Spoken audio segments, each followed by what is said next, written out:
Everybody, we got a quick surprise. Remember, I told everybody that we had a surprise in store while we're waiting for the judges to finish deliberating and while we wait for the selection of the 2018 Hult Prize finalists.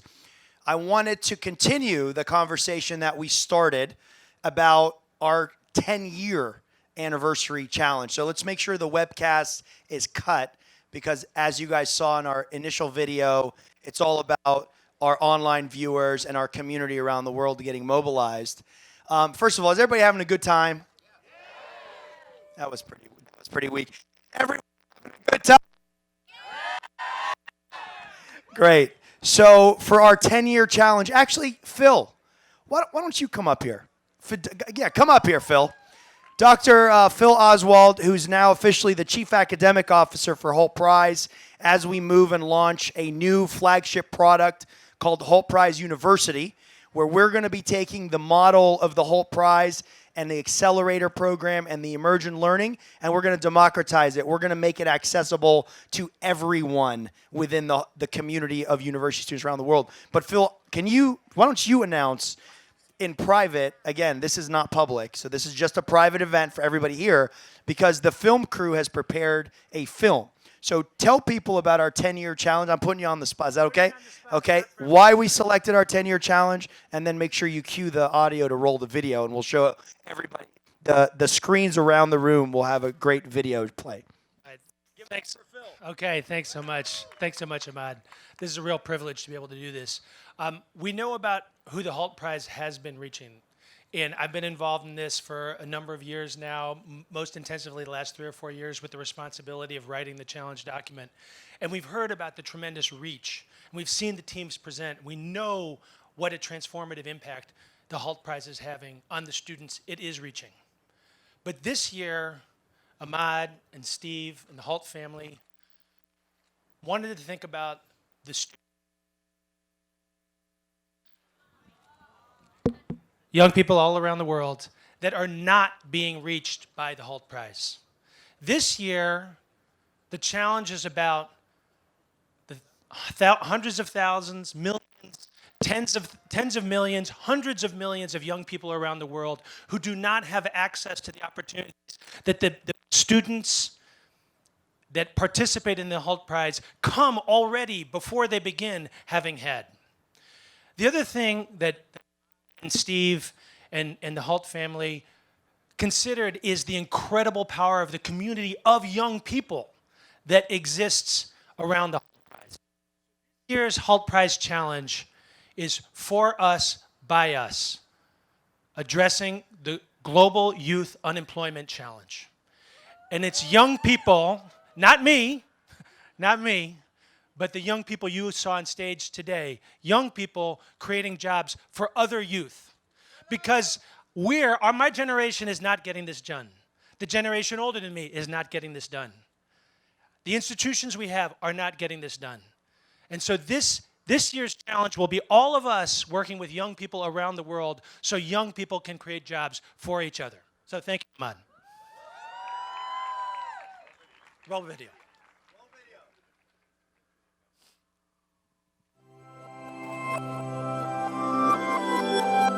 The Hult Prize recognizes teams. They are the embodiment of the networks of creative cooperation that I believe is the only thing that's really working in the modern world.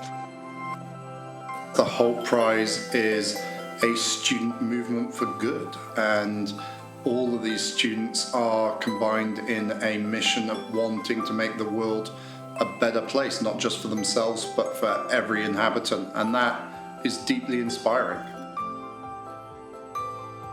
About 10 years ago, I was at a coffee shop in Boston, and I meet this guy who frankly came off as a little crazy, who's talking to me about, changing the world, inspiring a whole generation of students to kind of launch these game-changing startups that are going to make money and do good at the same time. And I thought to myself, that's an amazing idea. It sounds beautiful, but it's never, ever, ever going to work. And then now, 10 years later, he's not only my best friend, I also work for him, and he's actually achieved exactly what he was planning to do at that time when I met him. So it's really amazing. What if you had $1 million to do something really special? How would that work? That initial idea was brilliant.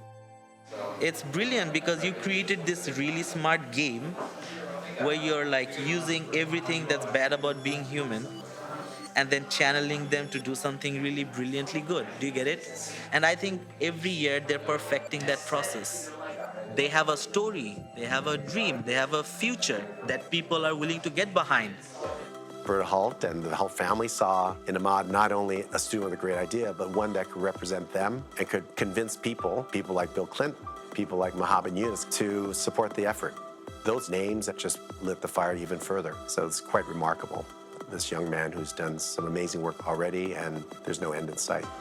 Our North Star is to empower as many students as we can to think differently about impact, creating a sustainable business that can generate revenue while doing good. Those two things were kept so separate for my entire lifetime, and then all of a sudden, it just made sense. It just clicked on so many levels for me. It put the idea in my mind that this was even a possibility to begin with. It was the thing that started the journey. It was the thing that enabled the journey. It's the only reason I'm here now. Hult Prize is ultimately an inspiration platform. It's called the Hult Prize effect. Don't underestimate the power of this. I left my life to do something new because of the inspiration that I derived from what Hult Prize was all about.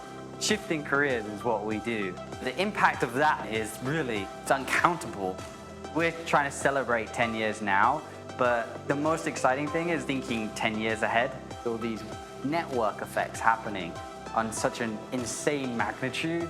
That is the whole point. The community, that is Hult Prize. So much of it is about people, face to face.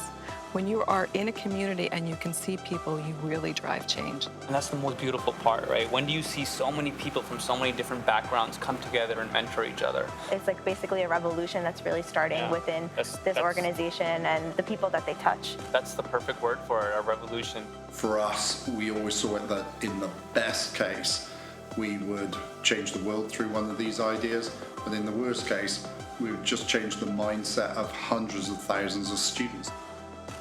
The Hult Prize doesn't start and end. It's not a static thing. And that's my real big aha moment that I've had, after a decade, is that the Hult Prize is inside you. And once you get inspired the first time, it never stops. This really is a movement, and I'm so humbled to even say that because I didn't choose it to be a movement. It became that, and it's that dynamic element of our story that I want the world to know is real, and hopefully is here to last forever. Each of them is working towards something bigger, and that bigger thing is the Hult Prize. So where are we going next? If you really look at the fundamental reason why we created the Hult Prize, it was for this very moment in time. The youth need hope. They need opportunities to participate in the economy, solving the problems of the future, the problems that they face around them every day. We're excited to launch next year's challenge, which will be on youth unemployment for us, by us. There's massive youth unemployment, and that problem is only going to be solved through entrepreneurship. In partnership with Hult International Business School, Steve's going to help us get accredited and launch Hult Prize University, where campus directors around the world will no longer just organize campus events. They will train the next generation of entrepreneurs with an accredited program. We'll be educating nearly 1 million students around the world, and that's our new goal for us, by us. The Hult Prize inspires them to want to be job creators, not simply job seekers. It's time we have solutions that really scale and cause momentous impact around the world. It's been a humbling experience building the Hult Prize over the last decade, and now it's your turn. We can't do it alone. So join us as we lead a generation to change the world.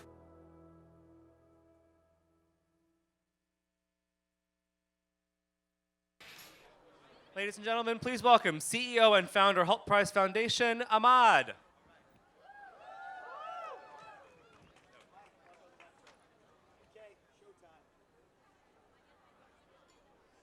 How's everybody doing? Good?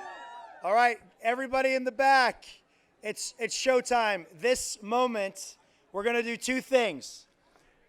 President Clinton is here, and it wasn't an easy decision to find out who the winner of the 9th annual Hult Prize is going to be.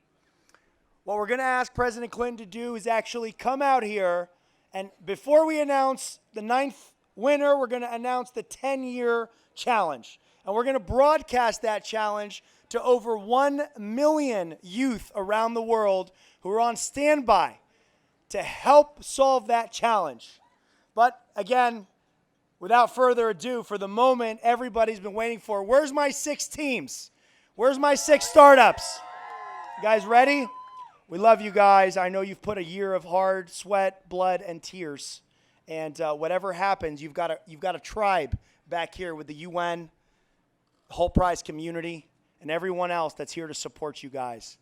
Without further ado, I'd like to invite to the stage the 42nd President of the United States of America, William Jefferson Clinton.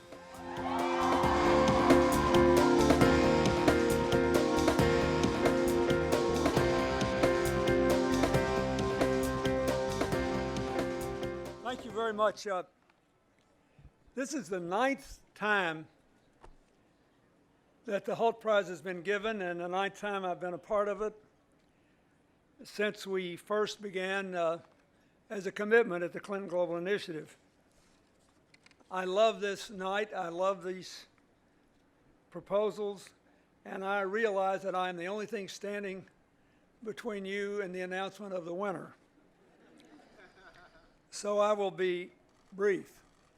But we are being covered by the media, and I think it's important that people know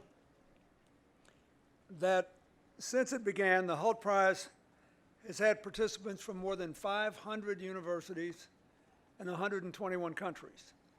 And that in this year alone, there were 100,000 students working in teams to come up with plans. That's a pretty impressive record. I think I want to begin by thanking Philip Hult and the Hult family, Dr. Stephen Hodges, the president of the Hult Business School, and of course Ahmad, who's fabulous, and he's really done a great job. I also would like to thank Lucy Brigham from the UN Office for Partnerships, who hosted this since we stopped holding the CGI at the opening of the UN. I want to congratulate each of the student teams. I reviewed their proposals, and I was mightily impressed. The 2018 challenge, Building Sustainable, Scalable Enterprises to Harness the Power of Clean Energy to Improve Lives of 10 million people by 2023, has the potential not only to empower people, but to deal with what I still believe is the existential crisis of climate change. We are still seeing every year the devastating effects of the warming planet. All you have to do is turn on the television here in New York and we can see what our neighbors in North Carolina are going through right now. Sea levels are continuing to rise. I was in Florida the other day and reminded that the head of one of America's largest, the world's largest reinsurance companies, Swiss Re, told me that the biggest long-term threat to Florida's prosperity is rising sea levels, not only to the cities, but to the Everglades and other areas, and that they simply won't insure any cities on the East Coast anymore that don't have aggressive plans to improve resilience and the ability to deal with the rising levels. In the last 10 years, more than 25 million people on average have been displaced by climate-related incidents. And the people who are hit hardest, obviously, are the ones who usually can least afford it. The World Health Organization says that worldwide 140,000 deaths a year, most of them in Africa, can be traced to the effects of climate change. Droughts, flooding, famine, starvation, contaminated drinking water, spreading infections. These are just some of the problems. The good news is that we have reams of evidence, notwithstanding all the climate deniers, that if you change the way you produce, deliver, and consume energy to drastically lower the carbon footprint, the transformation will create far more new businesses and more new jobs than the old system and ensure the future of our children and grandchildren. I have seen, just in the work I do with the Clinton Foundation and our affiliates, some amazing things. In Tanzania, for example, where the Clinton Health Access Initiative deals with AIDS, tuberculosis, malaria, tries to build health clinics, including one on the edge of the Ngorongoro crater, where women regularly carry their children 12 miles because it's still better than the 60 miles that would otherwise be for many health care to get basic services. What can happen just because of simple solar-powered refrigerators that enable us to store vaccines and other elemental tests so that people can actually be tested for AIDS and other problems where they live. This innovation has allowed literally millions of children to be vaccinated, and it's provided unbelievable access. In Puerto Rico, which was hit so hard by the hurricanes last year, and the Virgin Islands and the marvelous environmental marvel of Dominica, we're trying to help them rebuild. And for the first time ever, we may have the combination of forces to move Puerto Rico off of expensive, dirty, debilitating, oil-based electricity generation to clean energy. I'm convinced, having tried to do this for 10 years without success, that it's responsible for about a third of Puerto Rico's financial crisis, independent of the hurricanes. Now, a group called Solar Save Lives has installed solar panels on 15 clinics because their connections to the grids remain unreliable. And the organization now has lived up to its name. It's saving lives in these 15 clinics. And they're about to have enough funds and the mechanism to take one of the two big markets in San Juan, Puerto Rico, and completely solarize it. So this is a good topic. Thanks in large measure to the presentations you've seen tonight and other ideas like them. I still believe we can slow the crisis of climate change enough to avoid its most calamitous consequences. But we can't be fooling around with it, especially when we know what we can do. Last year, Costa Rica, for more than 300 days, generated 100% of its electricity carbon-free. And they would like to have carbon-free transportation, and since every little community in Costa Rica has a school and a health clinic, they can have rechargers everywhere.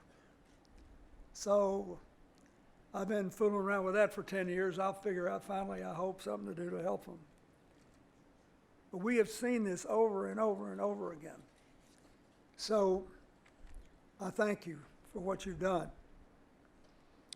All the proposals were really good. Unfortunately, only one can get the prize. But I want to encourage the finalists to keep working to turn these ideas into reality. I know there's going to be some support for all the finalists. And I know that we have some members of our CGI community here who still support this process strongly. There are a lot of really good ideas in these final proposals, and I urge you to give support to all of them. Before I call the panelists out, I also am supposed to announce what next year's Hult Challenge is.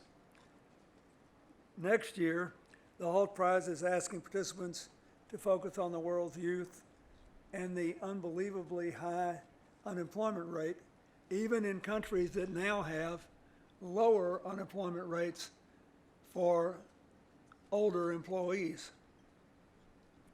Many of the poorest places on earth have a disparity that is breathtaking, 2 to 1 or worse. So this is really important. It's important to lift people out of poverty, but poverty is bearable if you think you can work your way out of it. The worst thing that can happen to anybody is to have to get up every day and start the day believing that every one of your tomorrows will be just like yesterday. And millions and millions of young people believe that today. One of the reasons for the alienation of a lot of people who aren't well positioned for the modern economy, even in wealthy countries, is that they feel stuck. And it's the feeling of being stuck that makes people vulnerable to resentment-based politics, while conspiracy theories and all the divisive us and them politics you see around the world. So that if you feel you're economically stuck and socially displaced, and there's no lifeline and no option, then you begin to consider alternatives that your better angels would never entertain. Therefore, I think that this challenge, which is for each team to develop an idea to provide meaningful work for 10,000 young people within the next decade, is important. It's also important because for the first time, the Hult Prize Foundation is asking the broader community of those who support it, including people who have participated before, to join in and collectively to create work for 1 million young people around the world on every continent over the next decade. It is a worthy challenge. But tonight, back to energy. I'd like to invite the team of judges up here. I'm not president anymore, so I can give more people the blame and the credit. They did it. This is a wonderful panel of judges. And they worked this hard. So let's give them a hand.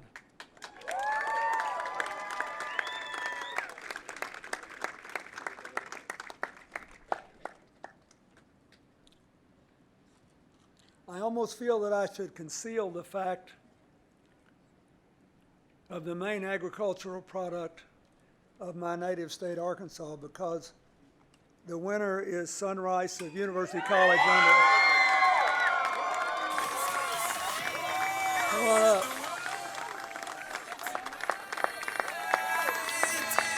Who's gonna bring it back to life? We're gonna make it, you and I. We're gonna save the world tonight.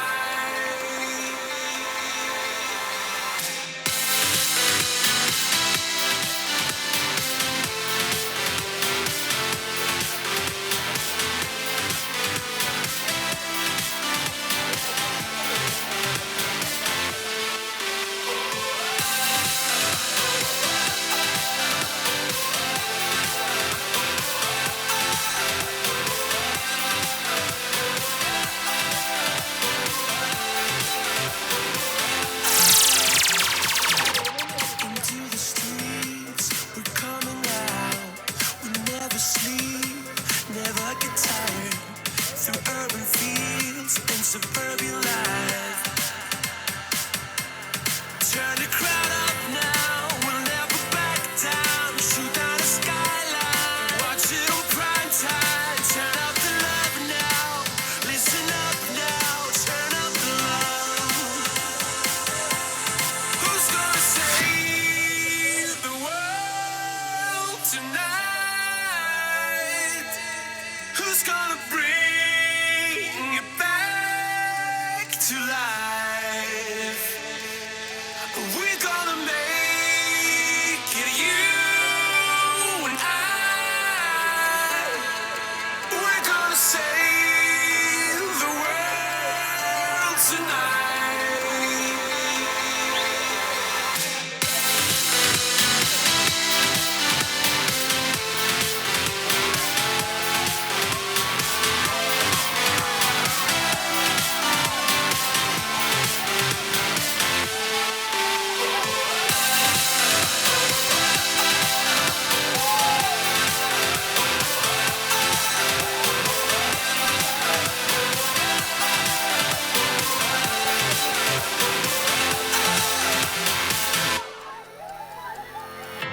We're far from home, it's for the better.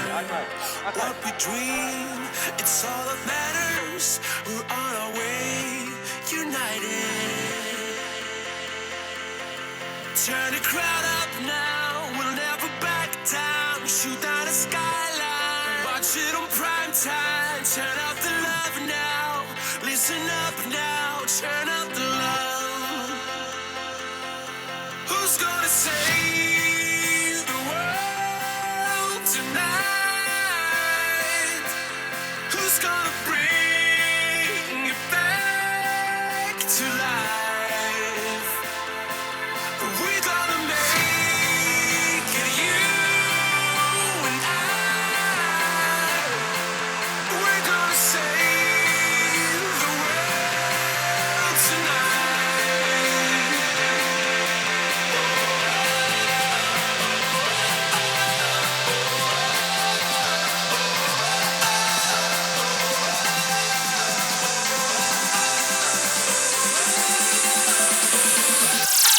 Who's gonna save? Who's gonna bring? We're gonna make it, you and I. Who's gonna save? Who's gonna bring? We're gonna save the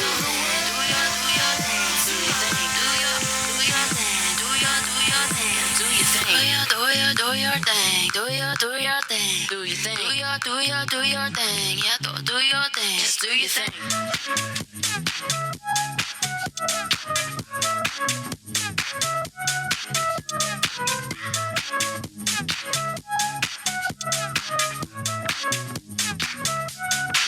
Yeah, do your thing.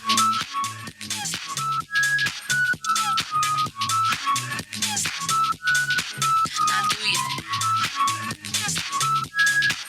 Just do your thing. Just do your thing. We could take a blueberry pancake break. Okay, yeah, no, that sounds great. Gas in the engine, we're going every position. Put the key in that ignition, burning out all the transmissions. Yeah, do your thing. Do your thing. Do your thing. Do your thing. Do your thing. Do your thing. Do your thing. Yeah, do your thing. Do your thing.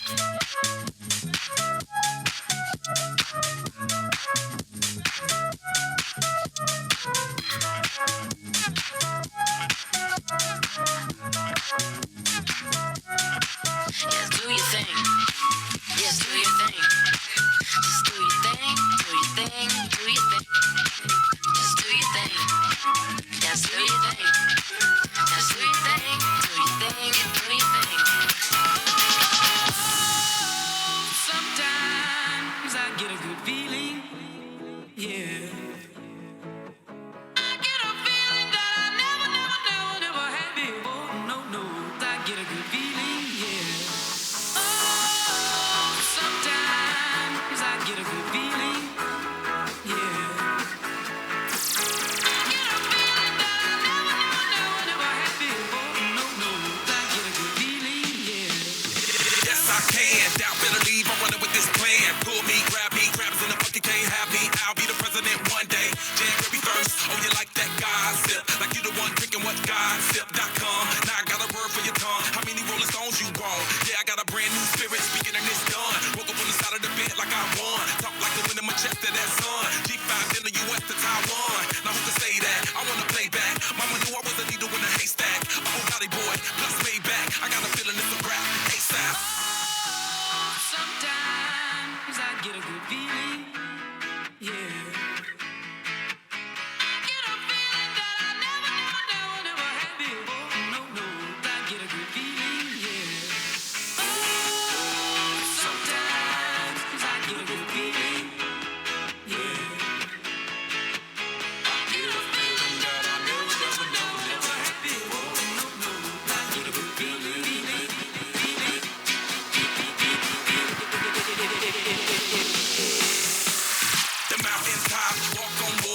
got power, feel so royal. 1 second, I'ma strike for you. Diamond, platinum, no more for you.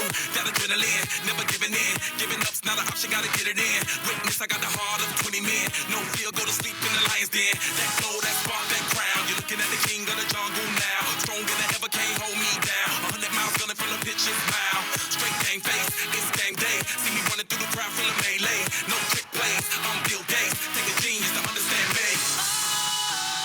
Sometimes I get a good feeling.